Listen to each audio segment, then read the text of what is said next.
ನಮಸ್ಕಾರ ಬಂಧುಗಳೇ, ನಾನು ಮಹೇಶ್ ಸಿ ನಗರಂಗೆರೆ, ಕರ್ನಾಟಕ ರಾಷ್ಟ್ರ ಸಮಿತಿ ಪಕ್ಷದ ರಾಜ್ಯ ಕಾರ್ಯನಿರ್ವಾಹಕ ಸಮಿತಿ ಸದಸ್ಯರು. ಈಗ ಈ ವಿಡಿಯೋದಲ್ಲಿ ನೋಡಿ, ನಾನು ಮಾರ್ಕ್ ಮಾಡಿರೋದ್ರಲ್ಲಿ ನಿಮ್ಗೆ ಕಾಣಿಸ್ತಾ ಇರ್ಬೋದು. ಆ ವ್ಯಕ್ತಿ ಇದನ್ನ ಚಳ್ಳಕೆರೆ ನಗರದ ಖಾಸಗಿ ಬಸ್ ನಿಲ್ದಾಣ ಹಿಂಭಾಗ ಇರತಕ್ಕಂಥ ಕೃಷ್ಣ ಆಟೋಮೊಬೈಲ್ಸ್ ಮತ್ತು ದೇವಿ ದರ್ಶನ್ ಮತ್ತು ಅರಿವೆ ಮೆನ್ಸ್ವೇರ್ ಈ ಕಾರ್ನಲ್ಲಿರ್ತಕ್ಕಂಥ ಸರ್ಕಲ್ನಲ್ಲಿ ಊಟಕ್ಕೆ ಅಂತೂ ನಿಲ್ಲಿಸಿ ಹೋದಂತಹ ಸಾಣಿಕೆರೆಯ ಒಬ್ಬ ಹುಡುಗನ ಬೈಕ್ ನಿಲ್ಲಿಸಿ ಹೋಗಿರ್ತಾರೆ. ಸರಿಸುಮಾರು ಮಧ್ಯಾಹ್ನ 3:14 16 ನಿಮಿಷದಲ್ಲಿ 2 ನಿಮಿಷದಲ್ಲಿ ಬೈಕನ್ನು ಕಳ್ಳತನ ಮಾಡ್ತಾನೆ. ಅದು ಚಳ್ಳಕೆರೆ ನಗರದಲ್ಲೇ ಆಡು ಹಗಲೇ ದಿನಾಂಕ 19/2/2026 ಈ ರೀತಿಯ ಕಳ್ಳತನ ಪ್ರಕರಣಗಳು ನಡೀತಿದೆ ಅಂತಂದ್ರೆ CCTVಗಳು ಎಷ್ಟು ಮುಖ್ಯ, ಈ ಕಳ್ಳತನ ಪ್ರಕರಣಗಳು ಹೆಚ್ಚಾಗಲು ಕಾರಣವೇನು ಅನ್ನುವಂಥದ್ದು ಸಾಕಷ್ಟು ಸಂಶಯ ಮೂಡುತ್ತಿದೆ.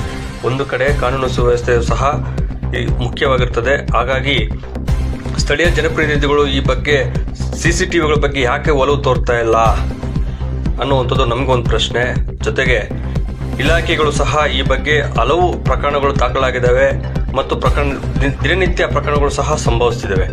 ಈ ನಿಟ್ಟಿನಲ್ಲಿ ಕಡಿವಾಣ ಹಾಕಲು ಇವತ್ತು ನಾವು ಆಧುನಿಕ ಯುಗದಲ್ಲಿದ್ದೀವಿ, ಡಿಜಿಟಲ್ ಯುಗದಲ್ಲಿದ್ದೀವಿ. ಆದರೂ ಒಳ್ಳೆ ಬಾರಿರುವಂತಹ ಜನಸಂದಣಿ ಇರುವಂತಹ ಸ್ಥಳಗಳಲ್ಲಿ ಇವರು ಬಹುಮುಖ್ಯವಾದ ರಸ್ತೆಗಳಲ್ಲಿ ಯಾಕೆ CCTV ಕ್ಯಾಮೆರಾಗಳನ್ನು ಅಳವಡಿಸಿದರೆ ಯಾರಿಗೆ ಪೂರಕವಾಗುತ್ತೆ ನೋಡಿ. ಸಾಲನೋ ಸುಲನೋ ಬಡವ ಒಂದು ವೆಹಿಕಲ್ ಅನ್ನು ತೆಗೆದುಕೊಂಡು ಈ ರೀತಿ ಕಳ್ಳತನ ಪ್ರಕರಣ ಆದರೆ ಅವನು ಯಾವ ರೀತಿ ಅದನ್ನ ಸರಿಪಡಿಸ್ಕೊಳ್ಳೋದು, ದಯವಿಟ್ಟು ಈ ಬಗ್ಗೆ ಗಮನ ಹರಿಸಿ. ಈ ಕೂಡಲೇ ಇಂತಹ ವ್ಯವಸ್ಥೆಗೆ ಕಡಿವಾಣ ಹಾಕಲು ಇಲಾಖೆಗಳು ಮುಂದಾಗಿ ಅಂತ ಈ ಮೂಲಕ ಕರ್ನಾಟಕ ರಾಷ್ಟ್ರ ಸಮಿತಿ ಪಕ್ಷದಿಂದ ಆಗ್ರಹಿಸ್ತಾ ಇದ್ದೀವಿ.